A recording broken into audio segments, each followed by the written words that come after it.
అందరూ అలాగే మౌనంగా కూర్చున్నాం. ఈ సమయంలో ఇంతవరకు సంపూర్ణ రాత్రి ఉపవాస ప్రార్థనకు చేరవచ్చిన మీ అందరూ కూడా, పెద్దలు మొదలుకొని చిన్న వారు కూడా, ప్రతి వారు కూడా హృదయపూర్వక వందనాలని, అలాగే దైవ సేవకులు కూడా హృదయపూర్వక వందనాలు.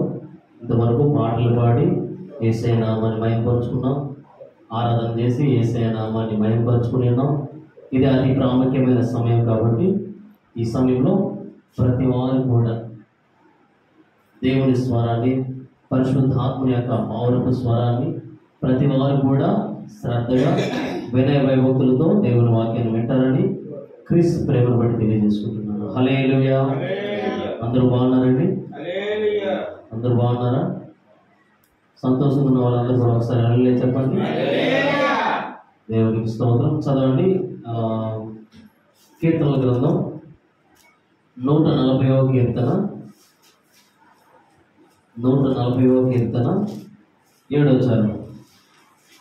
చదవగలిగిన వారు చదివి సహాయపడతారని క్రీస్తు ప్రేమను బట్టి తెలియజేసుకుంటున్నాను. ప్రభువైన యెహోవా నా రక్షణ దుర్గము, యుద్ధ దినమున నీవు నా తలను కాయుదువు. హల్లెలూయా. అలాగే మరొక వచనం చదవండి. ద్వితీయోపదేశకాండం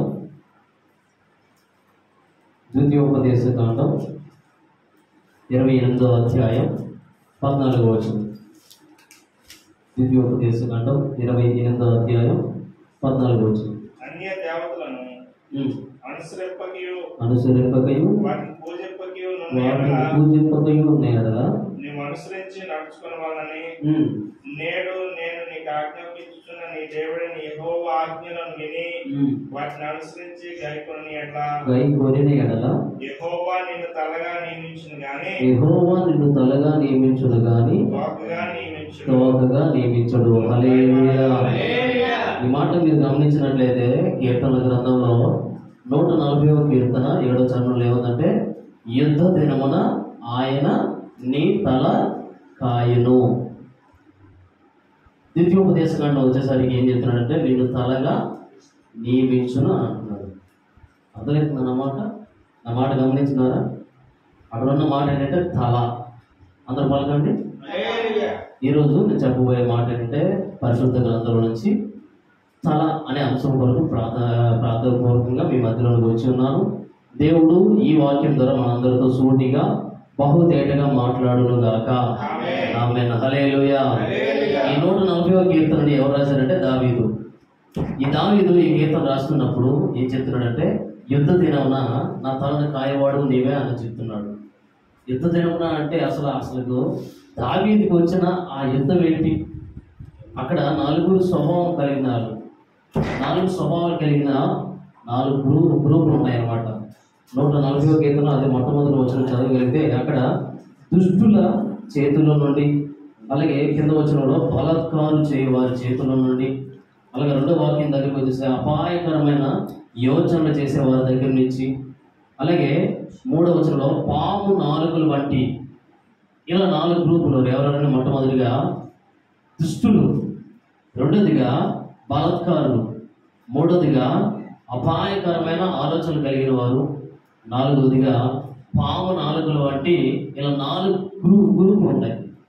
ఆ 4 స్వభావాలు కలిగిన వ్యక్తుల నుంచి దేవుడు ఆ యుద్ధ దినం దావీదుకి ఏంటంటే యుద్ధం, ఈ 4 గ్రూపులతోనే యుద్ధం. వాళ్ళందరి మధ్య నుంచి దేవుడు ఏం చెప్తున్నాడంట, తనకి యుద్ధ దినాన నీ తలను కాయను అని అంటున్నాడు. ద్వితీయోపదేశం దగ్గరికి వచ్చేసరికి ఈ ఆజ్ఞలన్నీ నువ్వు పాటించగలిగితే, దేవుని మాట నువ్వు గైకొనగలిగితే, దేవుడు ఏం చేస్తాడంట, తలగా నియమిస్తాడంట. హల్లెలూయా. యోహాను సువార్తలో కూడా ఉంది. ఏమాటంటే, ఆయన వచ్చేటప్పుడు మీ తలలు ఎత్తుకొని ధైర్యంగా కన్నులారా ఆయన చూడాలంటే మనం కూడా కొన్ని చేయాలి. దేవుని రాకడ వస్తుంది. ఆ దేవుని రాకడలో ధైర్యంగా మన తలలు ఎత్తుకొని ఆయన్ని ధైర్యంగా చూడగలగాలి అంటే మన తల లోపల కొన్ని ఉండాలి, తల పైన కొన్ని ఉండాలి. హల్లెలూయా. నేను చెప్పబోయే అంశం ఏంటంటే తల. అందరూ మరొకసారి చెప్పండి. తల. తల అంటేనే యేసుక్రీస్తు ప్రభుల వారికి సాదృశ్యం. సంఘానికి శిరస్సు ఎవరు? యేసుక్రీస్తు ప్రభుల వారు. కుటుంబానికి శిరస్సు ఎవరు?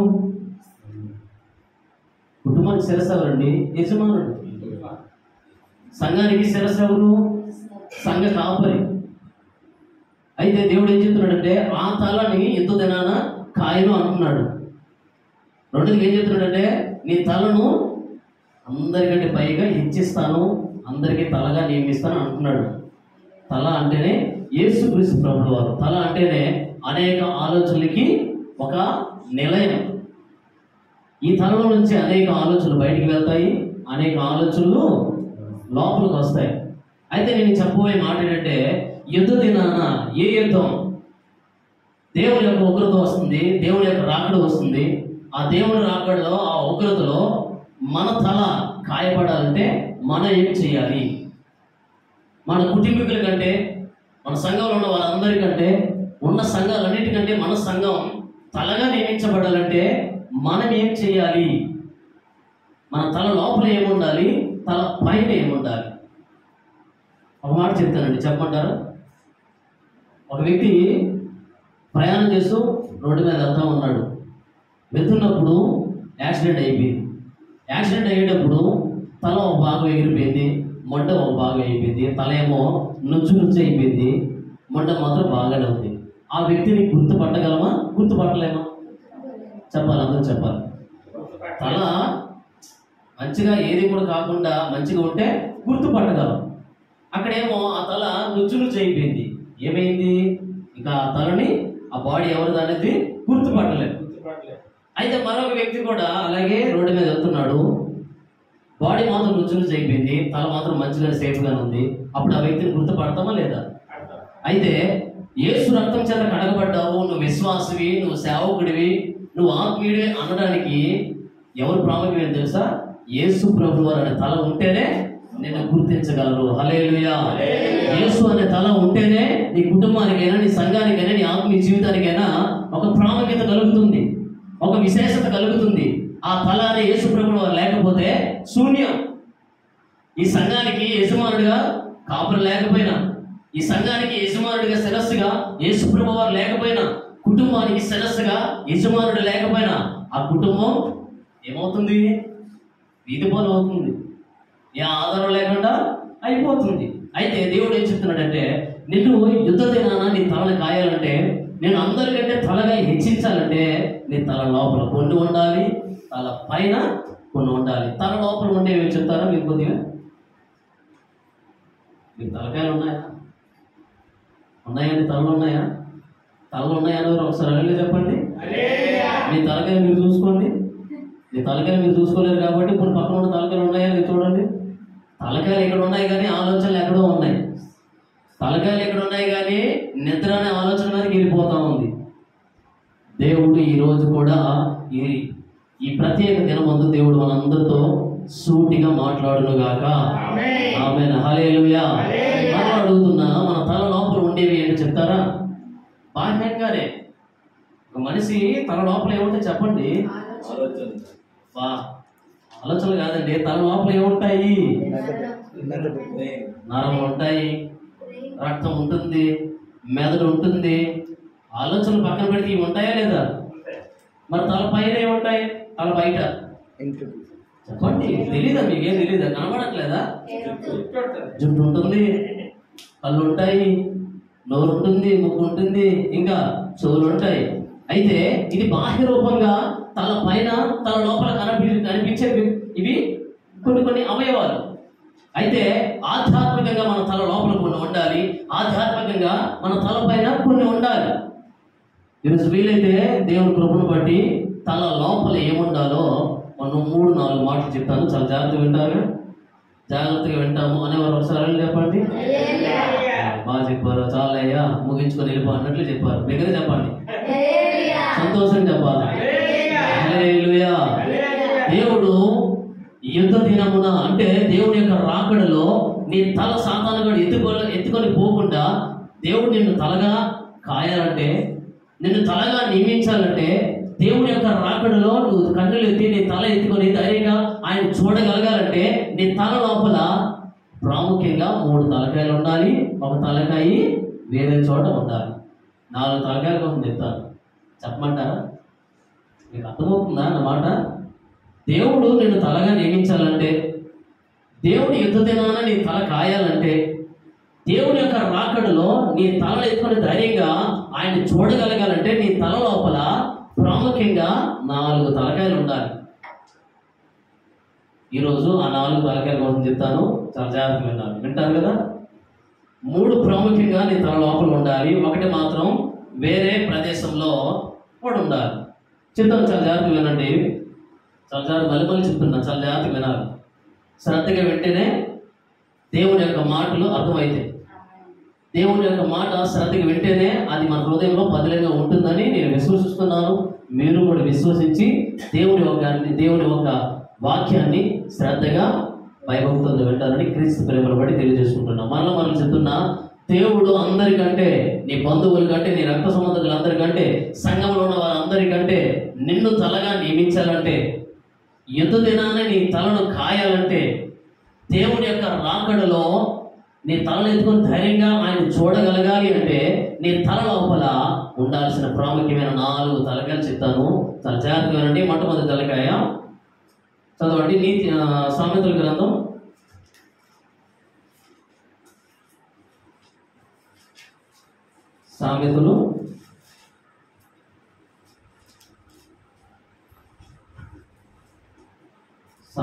10వ అధ్యాయం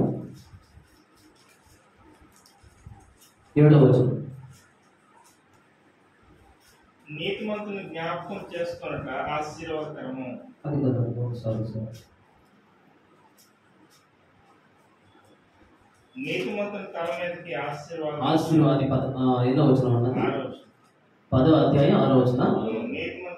నీతిమంతుని తల మీదకి ఆశీర్వాదములు వచ్చును. హల్లెలూయా.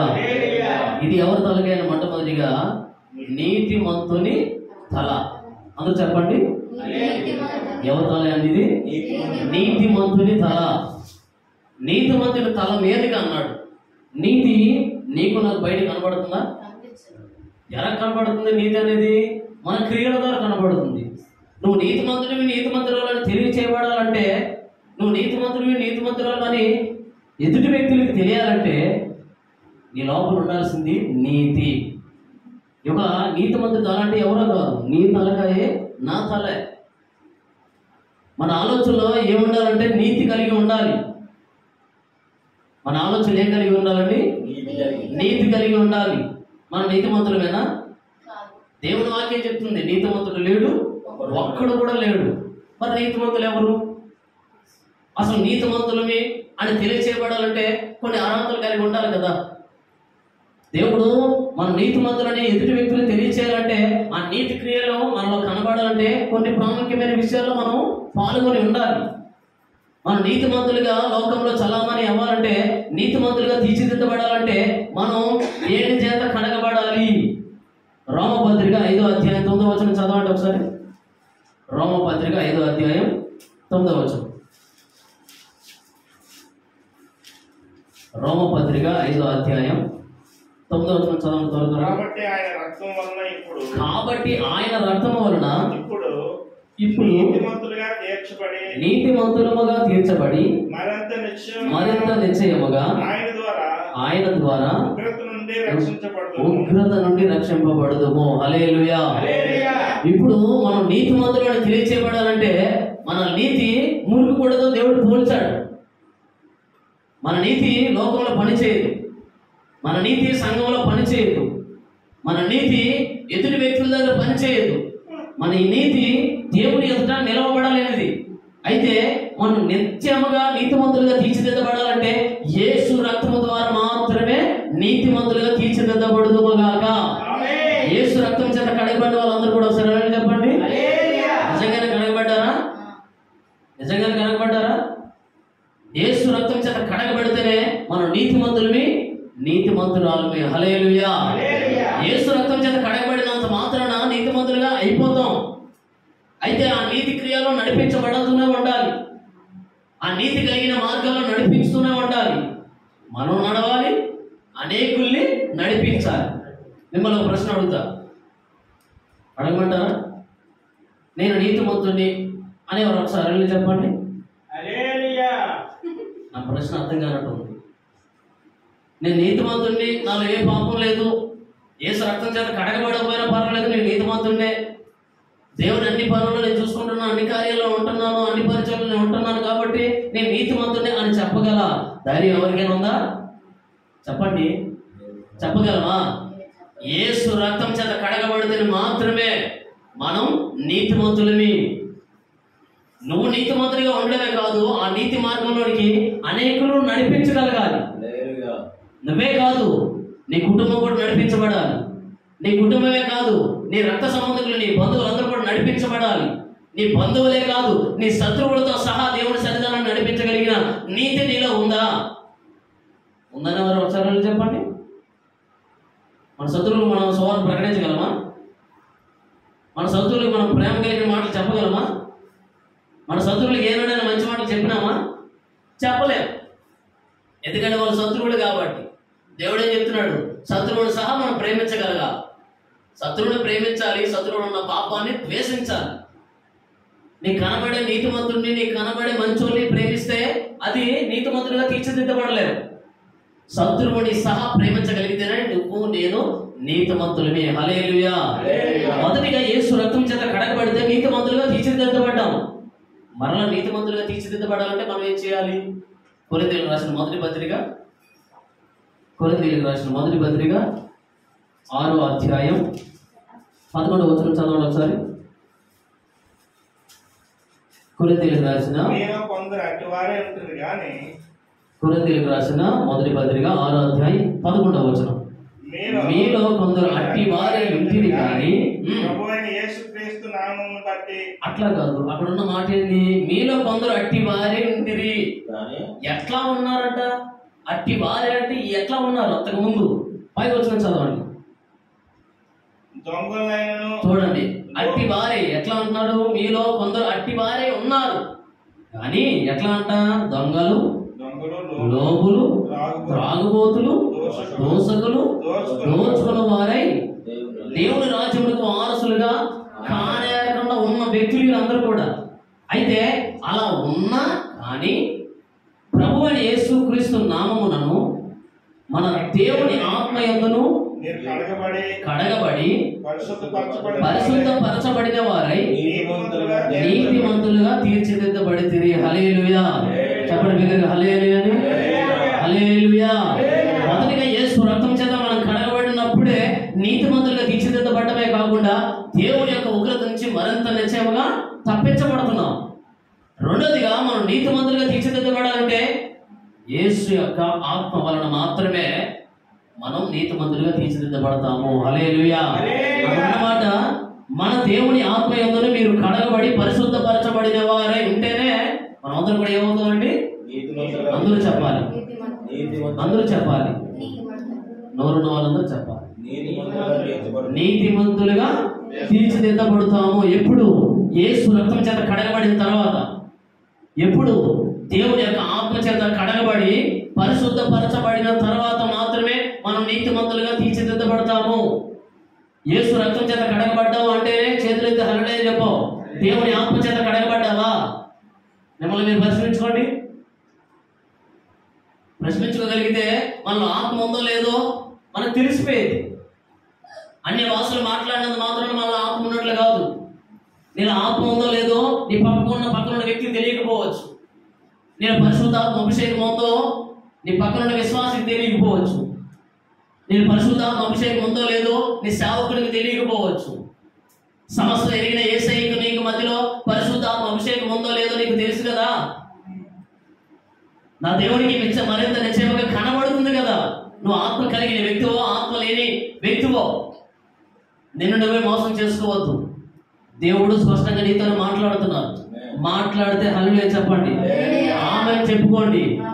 యేసు రక్తం చేత కడగబడమే కాదు, దేవుడి యొక్క ఆత్మ చేత కడగబడడం కూడా చాలా ప్రాముఖ్యమైనది.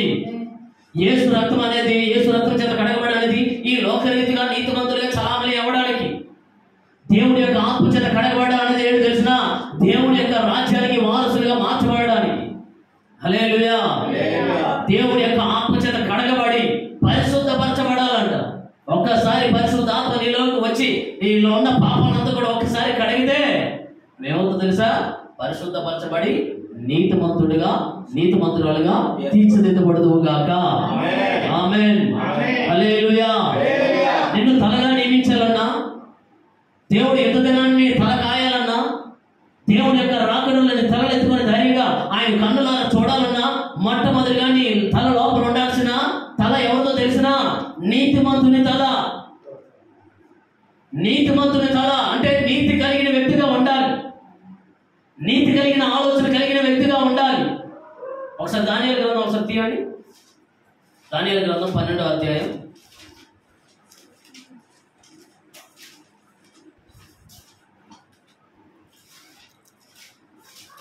దానియేలు గ్రంథం 12వ అధ్యాయం 3వ వచనం ఒకసారి చదవండి. బుద్ధిమంతులైతే ఆకాశ మండలములోని జ్యోతులను పోలిన వారై ప్రకాశిస్తారు.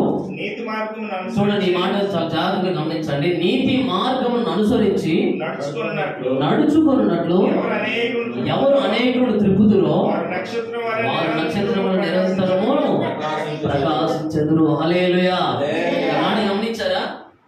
యేసు రక్తం చేత కడగబడ్డమే కాదు, దేవుని ఆత్మ చేత కడగబడి పరిశుద్ధపరచబడ్డమే కాదు, నీతి మార్గమును అనుసరించి నడిపించబడినట్లుగా ఎందరైతే ఈ నీతి మార్గంలోనికి నువ్వు నడిపిస్తావో అప్పుడు ఏమవుతుందో తెలుసు? నువ్వు నీతిమంతుడిగా తీర్చిదిద్దబడమే కాదు, అనేకులు నీతి మార్గంలో నడిపించే వ్యక్తిగా ఉండడమే కాదు, దేవుని యొక్క ఆకాశ మండలంలో జ్యోతులు పోలిన వారే నిరంతరం కూడా ఏం చేస్తారంట అంటే ప్రకాశిస్తారంట. హల్లెలూయా.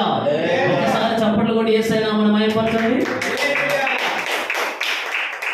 ఎందుకు చప్పట్లు కూడా మీకు ఏమైనా అర్థమైందా? కొట్టమన్నారు, మంచిది. ఎందుకు కొట్టమన్నా మీకు అర్థమైందా? కొట్టమన్నారు కాబట్టి కొట్టాం, అంతేనా? నీతిమంతులుగా నువ్వు తీర్చిదిద్దబడడం మంచిదే. ఎవరో ఒక వ్యక్తి నీ దగ్గరికి వచ్చి దేవుని సువార్తను ప్రకటించి దేవుని మాటలు తెలియజేసిన తర్వాత నువ్వు నీతిమంతుడిగా మార్చబడడానికి ఆయన మార్గం చూపాడు కదా. అనేకులు ఈ లోకంలో నశించిపోతున్నారు, అనేకులు నీ బంధువులో రక్త సంబంధుల్లో నశించిపోతున్నారు. వారికి వాళ్ళ దగ్గరికి వెళ్ళి నీ నీతి మార్గంలోనికి ఎట్లా నువ్వు నడిపించబడ్డావో అలాగే వారు కూడా నీతి మార్గంలో నడిపించబడడానికి నువ్వు మార్గం చూపించే వ్యక్తిగా ఉన్నావా? లేకపోతే ఆ మార్గంలో నుంచి తప్పించే వ్యక్తిగా ఉన్నావా? ఎలా ఉన్నా ప్రశ్నించుకోండి. ఇదిగో నా కుటుంబమే కాకుండా నా పక్కన ఉన్న ఇరుగు పొరుగు వారిని, నా బంధువుల్ని అందరినీ కూడా దేవుడి సన్నిధానికి ఈ దినాన్ని నడిపించాను అనేవారు ఒకసారి బిగ్గరగా అలా చెప్పండి. కుటుంబంలో ఒకరు వస్తే ఒకరు రారు, అర్థమవుతుందండి? పిల్లలు వస్తే తండ్రి రారు, తల్లిదండ్రులు వస్తే పిల్లలు రారు, యజమానుడు పిల్లలు వస్తే యజమానురాలు రాదు, యజమానురాలు వస్తే పిల్లలు యజమానురాలు రాడు. ఎక్కడికి వెళ్తున్నారంటే ఆ తలకాయలు ఎక్కడో దాచుకున్నాయి, నిద్ర అనే చోట్ల దాచుకున్నాయి, ఏదో పాప ఊపులు దాచుకున్నాయి ఆ తలలన్నీ కూడా. అయితే ఒక మాట చెప్పనేయండి, ఆ మాట తెలిసిన నీ తల అనేది దేవుని సన్నిధిలో దాచుకున్నావు కాబట్టి నువ్వు గొప్ప ధన్యుడివి, నీతిమంతురాలివి. ఈ సమయాన్ని, నిద్రపోయే సమయాన్ని లోకానికి అప్పగించకుండా ఈ నిద్రపోయే సమయంలో కూడా దేవుని యొక్క నామాన్ని స్తుతించడానికి, గణపరచడానికి, మహిమపరచడానికి, ఆరాధించడానికి, దేవుని యొక్క వాక్యాన్ని వినడానికి ఈ దినాన్ని దేవుని సన్నిధికి వచ్చి నీ తలతో, నీ ఆలోచనలతో, పరిశుద్ధాత్మతో మిళితమైపోయి ఆయన ఆరాధించవే, అంతకన్నా గొప్ప ధన్యత లేనే లేదు. హల్లెలూయా. యేసు రక్తం చేత కడగబడడం ఎంత ప్రాముఖ్యమో, దేవుని యొక్క ఆత్మ చేత కడగబడి పరిశుద్ధులుగా మార్చబడడం ఎంత ప్రాముఖ్యమో, నీతి మార్గంలోనికి అనేకులు నడిపించబడేటట్లుగా ఆ నీతి మార్గం చూపించే వ్యక్తిగా ఉండడం కూడా అదే ప్రాముఖ్యం. అలా ఉండకపోతే ఇక్కడి నుంచైనా ఈ మాటలు విన్న తర్వాతైనా అనేకులకి నీతి మార్గాన్ని ప్రకటించే వ్యక్తిగా మార్చబడదుము గాక. అప్పుడే నీ తల కాయబడుతుంది. ఆ మార్గాన్ని తెలియజేసినప్పుడే, యేసు రక్తం చేత కడగబడినప్పుడే, దేవుని యొక్క ఆత్మ చేత కడగబడినప్పుడే నువ్వు తలగా నియమించబడదుము గాక. చెప్పుకున్న ఆమేన్ దగ్గరగా. హల్లెలూయా. మొట్టమొదటిగా నీ తల లోపల ఉండాల్సిన ఆలోచన ఏంటో తెలిసిన నీతి తప్పి ప్రవర్తించే వ్యక్తిగా ఉన్నావా? లేకపోతే దేవుడు చూపించిన ఆ నీతిని ప్రకటిస్తూ ఆ నీతిని నీ లోపల నీ ఆలోచనలు ఉంచుకుంటూ అదే మార్గంలో నడిపించబడుతున్నావు? ఒక్కసారి మీరే ప్రశ్న వేసుకోండి, గమనించుకోండి. ఇక్కడి నుంచైనా నీతి మార్గంలో నడిపించబడడానికి ఉండాలి. దేవుడు ఏం చెప్తున్నాడు అక్కడ? మొదటి కొరింథీయుల పత్రికలో 6వ అధ్యాయం 11వ వచనం చదివా. 10వ వచనంలో ముందు మాట ఏంటండి? దొంగలుగా ఉన్నాం, లోబలుగా ఉన్నాం, త్రాగుబోతులుగా ఉన్నాం, తిరుగుబోతులుగా ఉన్నాం, నరహంతులుగా ఉన్నాం, ఒకరిని బాధపరిచే వ్యక్తులుగా ఉన్నాం, ఒకరిని అవమానపరిచే వ్యక్తులుగా ఉన్నాం. దేవునికి ఇష్టం కాని కార్యాలు ఎన్నో చేస్తూ కూడా నీతిమంతులను చెప్పుకుంటే కుదరదు. ఎదుటి వ్యక్తికి తెల్లబట్టలు వేసుకొని ఏదో వేషాన్ని ధరించుకున్నంత మాత్రం నీతిమంతులుగా మార్చబడలేం. నీ హృదయంలో ఏదైతే నీతి ఉందో బయటికి కూడా అదే నీతి కనబడాలి. నీ నీతి అందరికీ తేటతెల్లంగా కనబడినట్లుగా జాగ్రత్త పడనని దేవుడు వాక్కు స్పష్టంగా తెలియజేసింది. ఆనాడు పరిశీలకు తెలియజేసింది, ఆనాడు శాస్త్రులకు తెలియజేసింది. ఈ దినాన దేవుడి సన్నిధికి వచ్చిన నీతో కూడా తెలియజేస్తుంది. ఏంటి తెలిసిన? నీతి అనేకులకి తేట తెల్లముగా స్పష్టంగా కనబడినట్లుగా నీ నీతిని, నీ నీతి క్రియని వారి ఎదుట విస్తారపరచండి అని చెప్తుంది. ఎల్లప్పుడూ మన నీతి మనలో దాచుకుంటే అది కుళ్ళిపోతుంది, దాచబడుతుంది, ఎవరికి కూడా తెలియదు. అయితే దేవుడు ఈ దినాన దేవుడి సన్నిధికి వచ్చిన మీ యొక్క నీతిని అందరికీ తేట తెలుపుగా బయలుపరచునుగాక. మిమ్మల్ని అందరూ కూడా నీతిమంతులుగా, నీతిమంతురాలుగా తీర్చి అనేకులకు ఆశీర్వాదకరంగా దేవుని కనుక మార్చునుగాక. ఆమేన్. హల్లెలూయా. మొట్టమొదటి తల అర్థమైంది కదా? ఏ ఎవరి తల అండి? అందరూ చెప్పాలి. నీతిమంతుని తల. నీతి నీ లోపల ఉండాలని అర్థం. నీతి కలిగిన ఆలోచనలు కలిగి అంటే ఏం చెప్పాను? తల అంటేనే అనేక ఆలోచనలకి నిలయం. లోక ఆలోచనలకి మనం చావకుండా, తోగకుండా ఏం చేయాలి? మన ఆలోచనలో ఆధ్యాత్మికంగా మొట్టమొదటిగా ఉండాల్సిన ఆలోచన నీతి. హల్లెలూయా. రెండోదిగా చదవండి, మత్తయి సువార్త 14వ అధ్యాయం 8వ వచనం. మత్తయి సువార్త 14వ అధ్యాయం 8వ వచనం. త్వరగా చదవండి. మత్తయి సువార్త 14వ అధ్యాయం 8వ వచనం. అప్పుడు ఆమె తన తల్లి చేత ప్రేరేపించబడినదై బాప్తిస్మిచ్చి యోహాను తలను ఇక్కడ పల్లెములో నాకు అప్పగించమని చెప్పింది. హల్లెలూయా. తల్లి చేత ప్రేరేపించబడిన వ్యక్తి ఎవరంటే హెరోదియా కుమార్తె. అక్కడ హెరోదు మహారాజు బర్త్డే అవుతుంది, పుట్టినరోజు అవుతుంది. ఆ పుట్టినరోజులో హెరోదు మహారాజు కుమార్తె ఏం చేసిందంటే వాళ్ళందరి ముందు నాట్యం ఆడింది. నాట్యమాడి హెరోదు మహారాజు మనసునే గెలుచుకొని అప్పుడు మహారాజు అంటాడు, నాట్యమాడి నా మనసు నువ్వు గెలుచుకున్నావు కాబట్టి నీ రాజ్యంలో, ఈ రాజ్యంలో సగభాగా నీకు ఇస్తాను, ఏదైనా కోరుకో నీకు ఇస్తాను అంటాడు. అయితే ఈ పనికి వాళ్ళది ఏం చేసిందంటే తన తల్లి దగ్గరికి వెళ్ళి ఏమడిగిందంట? అమ్మా, ఇప్పుడు తండ్రి గారు ఈ విధంగా, రాజుగారు ఈ మహారాజు గారు ఈ విధంగా అడగమంటున్నాడు, ఏ కోరుకోవాలమ్మా? అడిగినప్పుడు మంచి కోరుకోవచ్చు కదా, మంచి ఆలోచన కలిగిన కోరిక కోరమని తల్లి చెప్పచ్చు కదా. అక్కడ తల్లి అలాగే తయారైంది, కూతురు కూడా అట్లాగే తయారైంది. ఎవరి తలను కోరుకుందంటే బాప్తిస్మం ఇచ్చే యోహాను తలను కోరుకుంది. బాప్తిస్మం ఇచ్చే యోహాను తల అంటే సేవకుడి యొక్క తల. బాప్తిస్మం ఇచ్చే యోహాను ఎవరు? సేవకుడే కాదా, దేవుని యొక్క మార్గాలు సరళ చేయడానికి వచ్చిన వ్యక్తే కాదా. అసలు యోహాన్ని చెరసాల్లో వేయడానికి కారణం ఏంటి? అసలు అలా చెరసాల్లో వేయడానికి కారణం ఏంటంటే హెరోదు పెళ్లి చేసుకున్న భార్య ఎవరంటే తన అన్న కూతురు, తన అన్న భార్య. తన అన్న భార్య ఎవరండి? హెరోదియా. అన్న భార్యను ఎవరు చేసుకున్నాడు? హెరోదు మహారాజు తమ్ముడు చేసుకున్నాడు. అన్న భార్యను ఎవరు చేసుకున్నాడు? తమ్ముడు చేసుకున్నాడు. అప్పుడు సేవకుడని యోహాను ఏం చేశారంటే, మహారాజా, రాజ్యాన్ని పరిపాలిస్తున్న ఒక రాజువు నీవు, నీతిమాలిన పని నువ్వు చేస్తే నీ రాజ్యానికి అవమానం కలుగుతుంది, నీ ప్రజలకి అవమానం కలుగుతుంది, నీ నామానికి అవమానం కలుగుతుంది, దేవునికి అవమానం కలుగుతుంది. అయితే నువ్వు చేసిన పని తప్పు, నువ్వు చేసిన పని పాపం అని గద్దించడం యోహాను యొక్క తప్పయింది.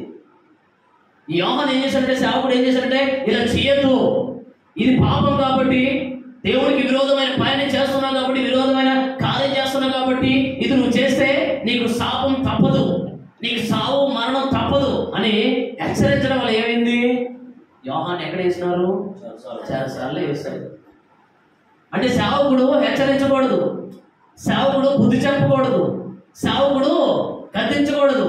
సేవకుడు ఎప్పుడు కూడా వెన్న పూసి ఐస్ క్రీమ్ రాసి ఎప్పుడు కూడా పాముతా ఉండాలన్నమాట. ఎప్పుడు కూడా పొగుడుతూ ఉంటే మా సేవకుడు అంత గొప్ప, మా సేవకుడు ఏ విధంగా ప్రతి ఒక్కరిని కూడా పొగిడి గణపరిస్తే సన్మానిస్తే ఎప్పుడు కూడా ఆ పేరుని స్మరణ చేసుకుంటే మా సేవకుడు గొప్పోడు, లేకపోతే మా సేవకుడు గొప్పోడు కాదు. ఎప్పుడు గద్దించి బుద్ధి చెప్పినప్పుడు, హెచ్చరించినప్పుడు, గద్దించినప్పుడు, అప్పుడు ఆ సేవకుడు ఏం చేస్తున్నాడు? మంచోడు కాదు. అయితే ఈ మాటలు ఇలా హెచ్చరించడం వల్ల తనని చెరసాలు వేసినారు. చెరసాలు ఎప్పుడైతే వేసినారో నాట్యం ఆడింది యోహాను, తనను కోరుకుంది తల్లి కూతురు, ఇద్దరు కూడా. మనం కోరుకోగలమా అసలు యోహాను తనని? అటువంటి యోహాను తనని మీరు కోరుకోగలరా? వాళ్ళు ఖండించి తనను చంపడానికి, తన ఆలోచనలను కూడా నిర్మూలన చేయడానికి తల్లి కూతురు ఆలోచన పని ఉన్నారు. దేవుని యొక్క ఆలోచనకు అనుగుణంగా మేము నడిపించబడాలి అనే సేవకుడి యొక్క తల నువ్వు కోరుకోగలవా? తల అంటేనే మళ్ళా చెప్తున్న ఆలోచనలు. తల అంటేనే సేవకుడు ఏ ఆలోచన కలిగి ఉన్నాడు? అక్కడ పరిశుద్ధమైన మార్గంలో నడిపించబడడానికి హెరోదుని హెచ్చరించాడు, హెరోదియాని గద్దించాడు, తన కూతుర్ని కూడా హెచ్చరించాడు, తన రాజ్యంలో ఉన్న వారందరినీ కూడా హెచ్చరించి బుద్ధి చెప్పి బాప్తిస్మం ఇచ్చి నీతి మార్గంలో నడిపిస్తున్న వ్యక్తి ఎవరంటే యోహాను. అటువంటి సేవకుడే యోహాను అలా గిద్దిస్తున్నప్పుడు, హెచ్చరిస్తున్నప్పుడు చెరసాల వేశారు. అంటే తన ఆలోచన ఏంటి? ఆ ఆలోచనలన్నీ కూడా నిర్మూలపరచబడాలి. ఆ ఆలోచనలన్నీ కూడా ఎవరికి తెలియపరచకూడదు. సేవకుని యొక్క ఆలోచనలు బయలుపరచబడితే అందరూ కూడా నీతిమంతులుగా మార్చబడిపోతారు. సేవకుడు మంచి బుద్ధులు చెప్పి మంచి మాటలు చెప్తే వాళ్ళందరూ కూడా పరిశుద్ధులు అయిపోతారని ఏం చేస్తారు? కొంతమంది సేవకుని యొక్క ఆలోచనకి విరోధంగా నడిపించబడే వ్యక్తులు కొంతమంది ఉన్నారు. హెరోదులాగా, హెరోదియాలాగా, హెరోది యొక్క కుమార్తెలాగా ఏం చేసినారు? తెలని నరికించినారు. నరికించి పల్లెల్లో పెట్టుకుని తీసుకొచ్చి తనకు బహుమానం ఇచ్చినారు. నేను చెప్తున్న మాట ఏంటంటే సేవకుని యొక్క ఆలోచన కలిగిన ఆలోచనలు నీ లోపల ఉండాలి. మొట్టమొదటిగా నీతి కలిగిన తల నీ లోపల ఉండాలి. రెండోది సేవకుని యొక్క ఆలోచన నీ లోపల ఉండాలి. సేవకుని యొక్క ఆలోచన ఏంది? సేవకుని యొక్క భారం ఏంది? సేవకుని యొక్క ప్రతిష్ఠత ఏంది? సేవకుని యొక్క సమర్పణ ఏంది? సేవకుడు ఎప్పుడు కూడా రేపగలు మీ కొరకు సుఖంగా ఉండాలని, మీరు శ్రేయస్కరంగా ఉండాలని, క్షేమంగా ఉండాలని, ఆశీర్వాదకరంగా ఉండాలని, దీవెనకరంగా ఉండాలని రేపగలు మీ కొరకు కన్నీరు విడిచి ప్రార్థన చేస్తున్న ఆలోచన కలిగిన ఉన్నాయా? నా మాట అర్థమవుతుందా? నిద్ర వస్తుందని ఎవరు వాళ్ళు చెప్పండి. వాళ్ళు తయారేశారు అప్పుడే. కష్టపడి వచ్చారు కాబట్టి నేనేం చేయలేదు. కష్టపడ్డారు కాబట్టి నిద్ర వచ్చేది సహజం. కానీ మరల ఈ మాటలు మనకు దొరకవు. మరల ఈ మాటలు ఎవరు తెలియచేయలేరు. కాబట్టి ఉన్నప్పుడే నేడు అని ఉన్నప్పుడే మనం ఏం చేయాలి? వాటిని వినియోగపరచుకోవాలి, సద్వినియోగం చేసుకోవాలి. హల్లెలూయా. సేవకుడి యొక్క భారం ఏంది? ఆత్మల భారం. సేవకుని యొక్క భారం ఏంది? సంఘ భారం. సేవకుని యొక్క భారం ఏంది? ప్రార్థన భారం. సేవకుని యొక్క భారం ఏంది? సంఘం ఎల్లప్పుడూ కూడా సస్యశ్యామలంగా ఉండాలని, క్షేమంగా ఉండాలి, ఆశీర్వాదకరంగా ఉండాలి. ఏ ఒక్కరు కూడా ఒకరిని చేయి చాపే స్థితిలో ఉండకూడదు. అందరికీ చెయ్యి పైన ఉండాలని ఎల్లప్పుడూ కూడా మీ కొరకు కన్నీరు నుంచి ప్రార్థన చేసే వ్యక్తి ఎవరు? సేవకుడు. అటువంటి మంచి ఆలోచన కలిగిన సేవకుడు మీకు దొరకడం చాలా అదృష్టం. అటువంటి ఆలోచన కలిగిన సేవకునికి మీరు విరోధంగా ఉన్నారా, లేకపోతే ఆలోచనలకి అనుకూలంగా ఉన్నారా? మా సేవకుని యొక్క ఆలోచనకు అనుకూలంగా ఉన్నామా అనేవారు ఒకసారి చెప్పండి. మాట అర్థమైందా? ఆ సేవకుని యొక్క ఆలోచనకి ఇప్పుడు ఎల్లప్పుడు కూడా మేము అనుకూలంగానే ఉంటున్నాము. ఏనాడు కూడా విరోధంగా ఏం మాట్లాడలేదు, ఏనాడు కూడా విరోధంగా ఏది కూడా చెప్పలేదు. మా సేవకుడు ఏం చెప్తే, మా దాసులు ఏం చెప్తే అదే చేస్తున్నాం, అదే ఆలోచనలు నడిపించబడుతున్నాం అనేవారు ఒకసారి చెప్పండి. నిజమేనా? నమ్మచ్చా? నమ్మితే దేవుడు స్తోత్రం.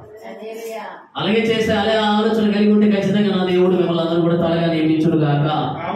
మిమ్మల్ని అందరినీ కూడా ఎదురు తినమని తలను కాయరు గాక. దేవుని యొక్క సేవకుని ఆలోచన కలిగిన తలగా మీ ఆలోచన ఉండాలి. సేవకుడు ఎప్పుడు కూడా రేపగలు ప్రార్థన చేస్తూనే ఉన్నారు, మీ కొరకు శ్రమ పడుతూనే ఉన్నారు. మీ సేవకుల కొరకు, మీ కొరకు నియమించబడిన సేవకుల కొరకు ఒక్కసారి కన్నీరు విడిచి ప్రార్థన చేశారా? ప్రార్థన చేశారా?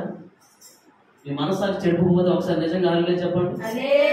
కన్నీరు విడిచి ప్రార్థన చేస్తామనేవారు. దేవుడికి స్తోత్రం. ఇద్దరేనా? మిగతా వాళ్ళు మాట్లాడలేదు. సేవకుడు అంతగా ప్రయాసపడి మీ కొరకు కన్నీరు విడిచి ప్రార్థన చేస్తూ ఉపవాస ప్రార్థన చేస్తూ మీరు క్షేమంగా ఉండాలని సేవకుని కొరకు వారి యొక్క క్షేమం కొరకు ప్రార్థన చేయగలుగుతున్నావా?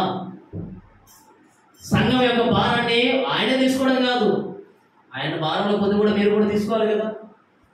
సేవకుడు పరిచర్య అప్పగించేటప్పుడు ఆ పరిచర్ని మధ్యలోనే వదిలేసే వెళ్ళిపోయే వ్యక్తిగా ఉన్నావా, లేకపోతే ఆ పరిచర్ని ముగించే వెళ్ళే వ్యక్తిగా ఉన్నావా? సేవకుడు ఒక ఆలోచన చెప్పాడు, ఇలా సంఘం నడిపించుకుంటే బాగుంటుంది, సంఘంలో ఇది చేస్తే బాగుంటుంది, సంఘంలో అది చేస్తే బాగుంటుంది అని చెప్తున్నప్పుడు దేవుడి సేవకుడి యొక్క ఆలోచనకి మనం ఎల్లప్పుడూ కూడా అనుకూలంగానే ఉండాలి. సేవకుడు సంఘం కొరకు, సంఘం అభివృద్ధి కొరకు, సంఘం యొక్క క్షేమం కొరకు ఒక మంచి ఆలోచన చెప్తున్నప్పుడు ఆ ఆలోచనలు కూడా మనం ఏమవ్వాలి, మిళితం కావాలి.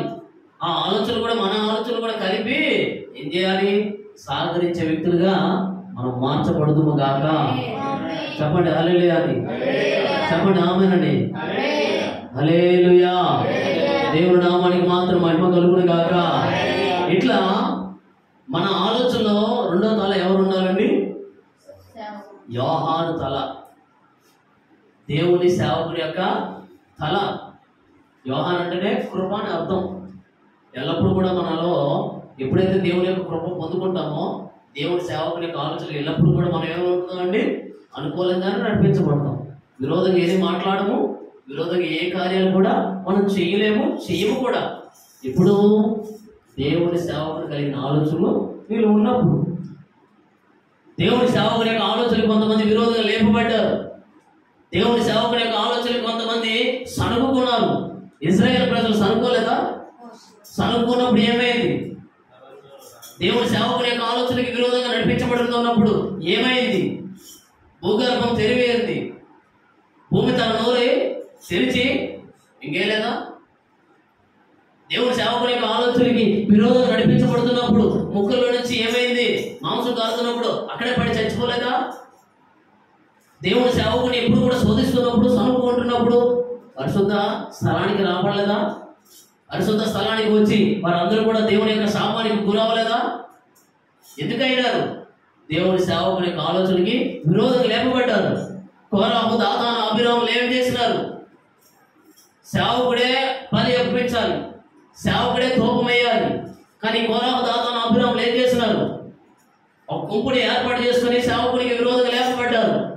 సంఘానికి విరోధంగా వచ్చినప్పుడు సౌలుని ఏం చేశాడు? పౌలుగా మార్చుకున్నాడు. సంఘానికి విరోధంగా వచ్చినప్పుడు, దేవునికి విరోధంగా నడిపించబడుతున్నప్పుడు బాబేలు గోపురానికి ఏం చేస్తున్నారు? కట్టుకుంటున్నారు. ఎందుకు? పేరు సంపాదించుకుందామని. దేవుని యొక్క ఆలోచనకి విరోధంగా నడిపించబడ్డాడు, శ్రమించాడు. దేవుని సంఘాన్ని నాశనం చేస్తున్నప్పుడు, పాడు చేస్తున్నప్పుడు సౌలుని పౌలుగా మార్చుకున్నాడు. అయితే మోషే యొక్క ఆలోచనకి, తన సేవకుడి యొక్క ఆలోచనకి విరోధంగా ఆలోచన పడినప్పుడు ఏమైంది? దేవుడి సన్నిధిలోంచి అగ్ని వచ్చి వారిని కాల్చలేదా? వారిని హతం చేయలేదా? చాలా జాగ్రత్తగా ఉండాలి. నీ నోట వచ్చే మాట దేవుని సేవకుని యొక్క క్షేమాన్ని కలుగు చేయాలి. దేవుని సేవకుని నోటి నుంచి వచ్చే మాట కూడా విశ్వాసులకు ఏం చేయాలి? క్షేమం, ఆశీర్వాదం కలుగు చేయాలి. ఎల్లప్పుడూ కూడా శాపాలు పెడితే అది సంఘం అభివృద్ధి పొందదు. ఎల్లప్పుడూ కూడా సంఘం యొక్క అభివృద్ధి కొరకు, సంఘం యొక్క క్షేమాభివృద్ధి కొరకు ఎల్లప్పుడూ కూడా పాటుపడుతూనే ఉండాలి. సేవకుడితో పాటు కూడా సంఘం కూడా. హల్లెలూయా. ఈ విధంగా దేవుని సేవకుని కలిగిన ఆలోచనలు నీ లోపల ఉండగలిగితే, నీ ఆలోచనలో ఉండగలిగితే నిన్ను దేవుడు తలగా నియమించి ఎంత దినాన్ని నీ తలను కాసి దేవుని యొక్క రాకడలో మీ తలలు ఎత్తుకుని ధైర్యంగా చూసే ఆ కన్నులు దయచేయుగాక. చెప్పుకోండి ఆమేనండి. చెప్పుకోండి. సంతోషంగా లేదా? వాక్యం అర్థం కావట్లేదా? అర్థమవుతుందా? వ్యర్థమవుతుందా? అర్థమైందా? చెప్పండి, అందరూ చెప్పండి. అర్థమైందా? వ్యర్థమైందా? అర్థమైందన్న వారు ఒకసారి బిగ్గరగా చెప్పండి. ఏమర్థమైందో ఒకసారి చెప్పండి. ఏమర్థమైంది చెప్పండి. ఏమర్థమైందంటే బాగా తలుగుతున్నారు. ఏమర్థమైందంటే చెప్పండి. అసలు దేనికోసం మాట్లాడుతున్నాము, ఎవరి కోసం మాట్లాడుతున్నాము చెప్పండి. అసలు చెప్పండి. యోహాను తరగతిలో మాట్లాడుతున్నాను. ఇదే సేవకుని యొక్క ఆలోచన విరోధం ఉండడం అంటే ఇదే. విభిన్నంగా ఉండడం అంటే ఇదే. విన్నారుగా, దేవుని వాక్యాన్ని విన్నారా లేదా? శ్రద్ధగా విన్నారా? వింటే చెప్పండి. మరి ప్రారంభంలో ఎప్పుడు నీ వాక్యం ప్రారంభించినప్పుడల్లా నేను ఇదే చెప్తా, వింటే మర్చిపోతాను, శ్రద్ధగా ఉంటే దేవుని వాక్యం ఖచ్చితంగా అర్థమవుతుంది, మన హృదయంలో పదిలంగా ఉంటుందని నేను చెప్తాను. శ్రద్ధగా విన్నారా, వ్యర్థంగా విన్నారా? నోరు చెప్పండి, మోగజేవాళ్ళు వద్దు. దేవుడు తలలు ఇచ్చాడు, ఆ తలకి నోరు కూడా ఇచ్చాడు, ఆ నోటికి నాలుగు కూడా ఇచ్చాడు, మాట కూడా ఇచ్చాడు. మరి మోగాలు అండి, మాకు మాటలు రావంటే మౌనంగా ఉండండి. మాకు మాటలు వచ్చు, మేము గట్టిగానే మేము చెప్పగలము అనేవాళ్ళంటే బయటికి చెప్పండి. చెప్పండి, ఏమర్థమైంది? ఉన్నది కొద్ది మంది దేవుడు స్తుతించడానికి దేవుడు ఇంతమంది అవకాశం ఇచ్చాడు. ఈ సమయాన్ని కూడా వినియోగించుకోగలుగుతామంటే మనం అంతకంటే ధన్యులు ఏమో చెప్పుకుని ఉన్నాం. మంచిగా నాలుగులే చెప్తున్నాం. ఏం చెప్పుకున్నాం అంటే చెప్పట్లా. నేను చెప్పిన మాట అర్థం కావట్లేదా? నేను చెప్పే వాక్యం అర్థం కాలేదా? అర్థమైందా లేదా? అర్థమైందండి. చెప్పండి, ఏమర్థమైంది చెప్పండి.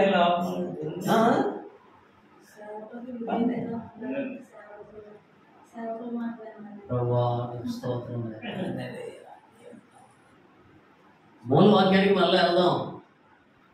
దేవుడు యుద్ధ దినాన్ని తల కాయాలంటే, దేవుడు నేను తలగా నియమించాలంటే, దేవుడి యొక్క రాకడలో మీ తలలెత్తుకుని ధైర్యంగా ఆయన కన్నులారా చూడాలంటే మీ తల లోపల కొన్ని ఉండాలని చెప్తున్నాను. మీ తల లోపల ఉండాల్సిన కొన్ని తలలు ఏంటంటే, నీతిమంతుని తల, నీతి కలిగిన ఆలోచనలు కలిగి ఉండాలి. యోహాను తల ఉండాలి అంటే సేవకుని కలిగిన ఆలోచనలు నీ లోపల ఉండాలి. అర్థమైతే స్తోత్రం, లేదంటే అయినా స్తోత్రం. హల్లెలూయా. మూడో మాట చదవండి, మత్తయి సువార్త 27వ అధ్యాయం 29వ వచనం. మత్తయి సువార్త 27వ అధ్యాయం 29వ వచనం. ముండ్ల కిరీటమును అల్లి ఆయన తలకు పెట్టి ఒక రెల్లు ఆయన కుడి చేతిలో నుంచి ఆయన ఎదుట మోకాలుని యూదుల రాజా నీకు శుభమని అపహాసం చేసి ఆయన మీద ఉమ్మేశారు. ఆ రెల్లును తీసుకొని దానితో ఆయన తల మీద కొట్టారు, అవమానపరిచారు, హేళన చేశారు, ఉమ్మేశారు, పిడిగుతులు గుద్దారు, ముండ్ల కిరీటం మీద మరలా కర్రతో కొట్టినారు. ఎంత హింస పెడుతున్నా తన తల మీద ఏం పెట్టారండి? ముండ్ల కిరీటం పెట్టారు. ఇది ఎవరి తల? యేసు ప్రభుల వారి యొక్క తల. మూడో తల ఎవరంటే యేసు ప్రభుల వారిది. ఆ యేసు ప్రభుల వారి యొక్క తల మీద ఎందుకు ముండ్ల కిరీటం పెట్టబడిందంటే, ఎందుకు పెట్టబడింది? నువ్వు నేను చేసిన పాప పనుల వల్ల, నువ్వు నేను చేసిన పాపపు ఆలోచనల వలన, నువ్వు నేను చేసిన పాప క్రియలు అనే ఆలోచనలకి ఆయన బలైపోయాడు. ఆయన తల మీద ముండ్ల కిరీటం పెట్టబడాల్సి వచ్చింది. ఆ ముండ్ల కిరీటం నీ తలపైన ఉండాల్సింది ఆయన భరించాడు. ముండ్ల కిరీటం పెట్టిన తర్వాత కూడా ఏం చేసినాడు? అవమానం భరించాడు, హేళన చేయబడ్డాడు, ఉమ్మ వేసిన మౌనంగానే ఉన్నాడు, చెంప మీద కొడుతున్నా, పిడుగుతులు గుద్దుతున్నా, ఎంత హింస పెడుతున్నా బదులు పలికాడా? బదులు హింసించాడా? బదులు ఏనాడైనా వారికి విరోధంగా మాట్లాడా? బదులుగా నిందించాడా? నిందించలే, అవమానపరచలే, మౌనంగా ఉన్నాడు, తను తగ్గించుకున్నాడు. ఎందుకొరకు? నువ్వు రక్షించబడాలని, ఎందుకొరకు? నువ్వు నీతిమంతులుగా తీర్చిదిద్దబడాలని, ఎందుకొరకు? దేవుని యొక్క రాకడలో ఎత్తబడి ఆయన సింహాసనం మీద కూర్చోవాలని, ఎందుకొరకు? ఆయన రాజ్యంలో యుగా యుగాలు ఆయనతో నివాసం చేయాలని. ఇప్పుడు నిన్ను నన్ను కొడితే ఊరుకుంటావా? నీ పక్కన ఉన్న వ్యక్తి కొడితే ఒకవేళ చెంప మీద కొట్టాడు అనుకోండి, చెంప మీద కొట్టినంటే మన రియాక్షన్ ఎలా ఉంటుంది? యాక్షన్కి రియాక్షన్ అనేది ఖచ్చితంగా వచ్చింది. కానీ యేసు ప్రభువు దీనివల్ల మనం నేర్చుకున్న మాట ఏంటో తెలిసిన, దేవుడికి కలిగిన సాత్వికం మనం కలిగి ఉండాలి, దేవుడికి కలిగిన లోబడే గుణం మనం కలిగి ఉండాలి. ఎంతమంది అవమానపరిచినా, ఎంతమంది హేళన చేసినా, ఎంతమంది హింసించినా మన యేసు ప్రభువు వారు కలిగిన మనస్సే మనం కలిగి ఉండాలి. యేసు ప్రభువు వారు కలిగిన ఆలోచనే మనలో ఆలోచనలో ఉండాలి. యేసు ప్రభువు వారు కలిగిన ఆలోచన ఏంది? ఎంత చేస్తున్నా ప్రభువా మీరు ఏం చేస్తున్నారో వీరికి తెలియదు కాబట్టి క్షమించానని ప్రార్థన చేశాడు, క్షమించాడు. నువ్వు నేనైతే క్షమించగలమా? ఎవరైనా బాధపడితే నువ్వైనా నేనైనా క్షమించగలమా? అయితే యేసు ప్రభువు వారు క్షమించారు. యేసు ప్రభువు వారు సాత్వికం కలిగి ఉన్నారు. యేసు ప్రభువు వారు సహించారు. యేసు ప్రభువు వారు ఎప్పుడు కూడా తగ్గించుకొని ఉన్నారు, ఎంత హింస పెట్టినా, ఎంత బాధ పెట్టినా. అయితే నేను చెప్పబోయేది ఏంటో తెలిసిన, యేసు ప్రభువు వారు కలిగిన ఆలోచన నీ లోపల ఉండాలి. దేవుని స్వార్థ ప్రకటిస్తున్నప్పుడే కావచ్చు, వాక్యాన్ని ప్రకటిస్తున్నప్పుడే కావచ్చు, దేవుని కొరకు నీతిగా బ్రతుకుతున్నప్పుడు కావచ్చు, ఏమొస్తాయని చెప్పాడు? హింసలు వస్తాయి, నిందలు వస్తాయి, అవమానాలు కలుగుతాయి. అయితే వాటన్నిటిని కూడా మనం ఎలా స్వీకరించాలంట? ఆనందంతో స్వీకరించాలి. ఎంత అవమానపరిచినా, ఎంత హేళన చేసినా బదులుగా వారిని హింసించాల్సిన అవసరం లేదు, బదులుగా వారిని అవమానపరచాల్సిన అవసరం లేదు, బదులుగా వారిని నిందించాల్సిన అవసరమే లేదు. కానీ మనం చేయాల్సింది ఏంటో తెలిసినా క్షమించడమే. క్షమించి దేవునికి అప్పగిస్తుంటే ఆయన చూసుకుంటాడు మిగతాదంతా కూడా. అయితే మన లోపల ఏముండాలంటే, మన తల లోపల, మన ఆలోచనలో క్షమించే గుణం ఉండాలి. ఎంతవరకు క్షమించాలి? దేవుడు ఒకసారి ఉంటున్నప్పుడు పేతురు తన దగ్గరికి వస్తాడు, యేసు ప్రభువు వారి దగ్గరికి. ప్రభువు, అప్పుడు నా ఎల్ల తప్పిదం చేసిన ఎల్ల నేను ఎన్నిసార్లు వాడిని క్షమించాలి? 7 మార్లు క్షమించాలా అంటే 70 ఏళ్ళ మట్టుకు, అంటే 70 సంవత్సరాల వరకు కూడా ఏం చేయమన్నాడు? క్షమిస్తూనే ఉండాలి, వారిని మన్నిస్తూనే ఉండాలి. అప్పుడు క్షమించబడినప్పుడే దేవుడిని క్షమిస్తాడు. హల్లెలూయా. దేవుడి యొక్క ఆలోచన కలిగిన తల మన లోపల ఉండాలి, క్షమించగలిగిన మనసు మన లోపల ఉండాలి. దేవుడు ఎట్లయితే శ్రమ పడ్డాలో, దేవుడు ఎట్లయితే శిలువను మోసుకొని తన ప్రయాణాన్ని ముగించుకొని ఆ పరలోక రాజ్యానికి ఎట్లయితే చేరగలిగారో, మనం కూడా అదే ఆలోచన కలిగి, అదే మనసు కలిగి దేవుడి యొక్క రాకడలో ఎత్తబడి, ఆ నిత్య రాజ్యంలో రాకడలో ఎత్తబడి ఆ నిత్య రాజ్యంలో నివాసం చేయడమే ఆయన ఆలోచన. ఆయన రాజ్యంలో ఉండడమే ఆయన ఉద్దేశం, ఆయన రాజ్యంలో ఉండడమే ఆయన సంకల్పం. ఈ ఆలోచన కలిగి మనం నడిపించగలిగితే ఇప్పుడు ఎల్లప్పుడు కూడా ఏదో పాపం చేస్తూ ఆయన మరలా సిలువేయడం కాదు. అక్కడ సైనికులు ఒక్కసారే సిలువ వేస్తున్నారు, ఒక్కసారి మొండల కిరీటం పెట్టినారు, ఒక్కసారి కొట్టారు. అయితే నువ్వు చేస్తున్న ప్రతి పాపం వలన రోజు రోజు రోజు కూడా ఏదో ఒక పాపం చేస్తూ, ఏదో ఒక అక్రమం చేస్తూ, ఏదో ఒక కోసాన దేవునికి విరోధమైన, దేవునికి ఇష్టం కాని పనులు చేస్తూ ఎల్లప్పుడు కూడా నువ్వేం చేస్తున్నావు? దేవుని తల మీద ఎప్పుడు కూడా మొండల కిరీటం పెడుతూనే ఉన్నావు, దేవుని బాధిస్తూనే ఉన్నావు, దేవుడి ప్రజలు ఎప్పుడు కూడా ఏం చేస్తున్నావు? పల్లెతో పొడుస్తూనే ఉన్నావు. ఎల్లప్పుడు కూడా ఏం చేస్తున్నావు? మేకులే తనను బాధ పెడుతూనే ఉంటున్నావు. ఎల్లప్పుడు కూడా నీ ఆలోచనలతో ఎప్పుడు కూడా యేసు ప్రభువుని బాధపరిచి ఆయన కన్నీరు తెప్పిస్తూనే ఉన్నావు, పరిశుద్ధాత్మని దుఃఖపరుస్తూనే ఉన్నావు. ఏ ఆలోచన కలిగి ఉండాలి చెప్పండి? క్షమాపణ కలిగిన దేవుని యొక్క ఆలోచన కలిగిన తలగా మన ఆలోచనలో ఉండాలి. చెప్పండి ఆమేనండి. హల్లెలూయా. మొట్టమొదటిగా నీతి ఉండాలి. రెండోదిగా యోహాను తల, అంటే సేవకుని కలిగిన ఆలోచన కలిగిన తల మన లోపల ఉండాలి. సేవకుడు ఎట్లా శ్రమ పడుతున్నాడు, సేవకుడు ఎట్లా బాధ్యత తీసుకొని నడిపించబడుతున్నాడు, ఆ బాధ్యతలో, ఆ శ్రమలో, ఆ పరిచయలో మనం కూడా పాలుభాగస్తులం అవ్వాలి. హల్లెలూయా. మూడోదిగా యేసు ప్రభువు వారు కలిగిన మనస్సు మనము కలిగి ఉండాలి. అదే క్షమాగుణం కలిగి మనం ఉండాలి. మనం క్షమిస్తేనే యేసు ప్రభువు వారు కూడా మనల్ని క్షమిస్తారు. హల్లెలూయా. ఎన్ని తలలు అయినాయండి? 3 తలలు ఉండాలి. ఎన్ని తలకాయ చెప్తానని చెప్పాను? 4 తలకాయలు. 3 తలలు మన లోపల ఉండాలి. 3 తలలు అంటే నీతి, అలాగే యోహాను గారి యొక్క తల కలిగిన ఆలోచనలు, అలాగే యేసు ప్రభువులో కలిగిన మనసు కలిగిన ఆలోచనలు మన తల లోపల ఉండాలి. ఒకటి తలకాయ మాత్రం ఎక్కడ ఉండాలి? మన కాళ్ళ కింద ఉండాలి. బయట ఉండడం కాదు. బయట వాడిని బయట పెట్టేవనుకో ఎల్లప్పుడు కూడా ఏం చేస్తున్నావు? నీ ఏదో ఒక అవకాశం ఇస్తావు, మరలా వాడు నీ లోపలికి వస్తాడు, నీ ఆలోచనలు దూరుతాడు. అయితే వాడి తల ఎప్పుడు కూడా యేసు ప్రభువు వారి కాళ్ళ కింద ఎట్లయితే తన తలను చెదగొట్టాడో, మన కాళ్ళ కింద కూడా సాతాను గారి యొక్క తల ఏమవ్వాలంటే చెదగా దొక్కబడాలి. వాడి ఆలోచనలు ఎప్పుడు కూడా మన కాళ్ళ కింద ఉండాలి. వాడి ఆలోచన మన నెత్తి మీద ఉండకూడదు, వాడి ఆలోచన మన భుజం మీద ఉండకూడదు.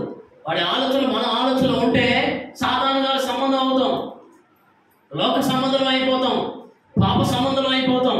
అయితే సాతాను గారి యొక్క ఆలోచనని, వాడి ఆలోచనకు పై ఎత్తుగా మనం ఆలోచన వేయగలిగితే, వాడి కుతంత్రాలకి, వాడి తంత్రాలకి ఎల్లప్పుడు కూడా మనం గ్రహించుకొని ఆత్మపూర్ణమై ఉండగలిగితే ఖచ్చితంగా మనం కూడా చేసేది ఏం తెలిసినా వాటిని మన కాళ్ళ కిందనే ఎల్లప్పుడూ కూడా చెదగదొక్కుగాక. చదవండి. దేవుడు ఆ వాగ్దానాన్ని ఎప్పుడో ఇచ్చినాడు. రోమపత్రిక 16వ అధ్యాయం 20వ వచనం. సమాధానకర్తయగు దేవుడు, చూడండి ఈ మాట చాలా జాగ్రత్తగా గమనించండి. రోమపత్రిక 16వ అధ్యాయం 20వ వచనం. సమాధానకర్తయగు దేవుడు సాతానును మీ కాళ్ళ క్రింద శీఘ్రముగా చేతగా ద్రోగించునుగాక. ఆమె చెప్పుకోండి. హల్లెలూయా. సాతాను గాడికి ఇప్పుడు యేసుప్రభువు వారు సిలువలో వేలాడినప్పుడు సాతాను గాడి యొక్క ఆలోచనలన్నీ కూడా నిర్మూలపరిచేశాడు. కానీ ఇప్పుడు వాడు ఏం చేస్తున్నాడంటే తోక మాత్రంతోనే, కానీ వాడి ఆలోచనలో వాడి యొక్క అనుచరుల ద్వారా మనలో ఏం చేస్తున్నాడు, ఆలోచనలు నింపుతూనే ఉన్నాడు. అయితే వాడి యొక్క అనుచరుల యొక్క ఆలోచనలు, సాతాను గాడి యొక్క ఆలోచనలన్నీ కూడా ఎక్కడ పెడతాను అన్నాడు దేవుడు? కాళ్ళ కింద శీఘ్రంగా చితకదొక్కిస్తానన్నాడు. కాళ్ళ కింద పెట్టడమే కాదు, వాడి ఆలోచనలన్నీ కూడా చిన్న భిన్నాలు చేసే అధికారం నీకు నాకు ఇచ్చాడు. ఆమేన్. హల్లెలూయా. ఎట్లా ఇచ్చాడు? సాతాను గాడి యొక్క ఆలోచనలు ఎప్పుడు కూడా మనం విభిన్నంగానే ఉండాలి. వాడి ఆలోచనలకి ఎప్పుడు కూడా మనం కఠినంగానే ఉండాలి. వాడి ఆలోచనలకి మన ఆలోచనలు మిళితం చేసామంటే మన ఆత్మీయ జీవితాన్ని పాడు చేస్తాడు, మన సాక్షిక జీవితాన్ని పాడు చేస్తాడు, మన పరిశుద్ధమైన జీవితాన్ని పాడు చేస్తాడు. ఏదైనా దాంట్లో ఏం జరిగింది? దేవుడు ఒక ఆజ్ఞ ఇచ్చాడు. ఎవరికి ఇచ్చినాడు? ఆదాముకి ఇచ్చినాడు. మంచి ఆలోచన కలిగిన ఆజ్ఞ ఇచ్చాడు. అది చెయ్యొద్దు, ఇది తప్పు, కాబట్టి ఇది తింటే ఖచ్చితంగా చచ్చిపోతామని చెప్పినారు. కానీ ఏం చేస్తున్నారు? సాతాను గాడి యొక్క ఆలోచనలకి వాళ్ళ ఆలోచనలు అప్పగించేస్తారు. అప్పగించిన తర్వాత ఏమైంది? దేవునితో నడిచే అనుభవం కోల్పోయారు, దేవునితో సమాధానం కోల్పోయారు, దేవుని యొక్క మహిమను కోల్పోయారు, ఏదైనా తోటలో నుంచి వెలువేయబడ్డారు. అయితే సాతాను గాడిని విడిచిపెట్టాడా? ఆదాము వాళ్ళని విడిచిపెట్టలా, ఏదైనా తోటలో నుంచి పంపించేశాడు. సాతాను గాడిని విడిచిపెట్టాడా? ఇప్పుడు ఆదాము వాళ్ళకి ఏం చెప్పినాడంటే, మీ బ్రతుకు దినములన్నీ కూడా ఏం చేస్తానన్నారు? చెమట కాల్చి శ్రమపడి కష్టపడి చేయాలి. సాతాను గాడు కూడా అక్కడ ఒక శాపం ఇచ్చినాడు. 3వ అధ్యాయం చదవండి అన్నమాట. 3వ అధ్యాయం, ఆదికాండం 3వ అధ్యాయం 14వ వచనం 15వ వచనం చదవండి.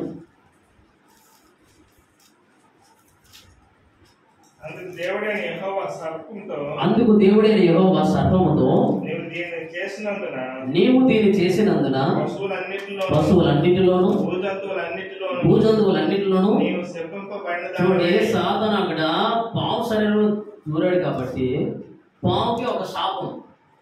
ఏంటో శాపం అంటే, నువ్వు శపించబడిన దానివై నీ కడుపుతో ప్రాణుచు నీ బ్రతుకు దినములన్నీ కూడా మన్ను తిందువు, మరియు నీకును స్త్రీకిని నీ సంతానమును ఆరు సంతానమును వైరము కలుగు చేసేదను. అది నిన్ను, అది అంటే ఎవరు?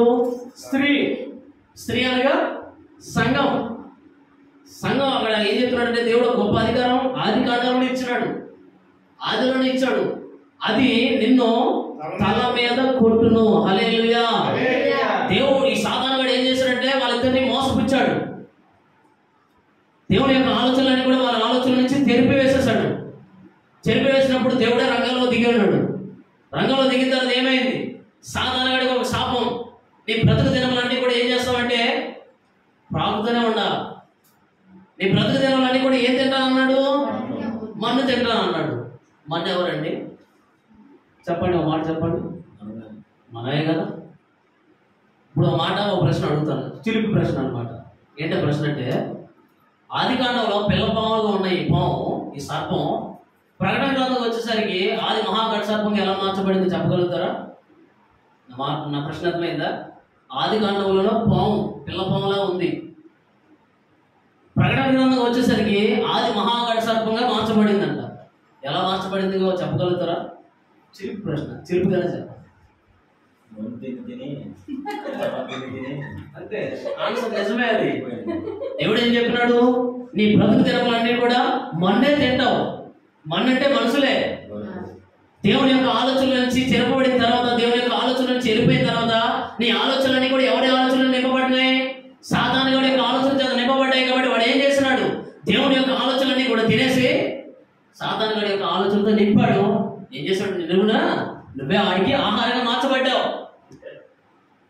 వాడి ఆలోచనలో నువ్వు వెళ్ళిపోయావు కాబట్టి నిన్నే ఆహారంగా తీసుకున్నాడు.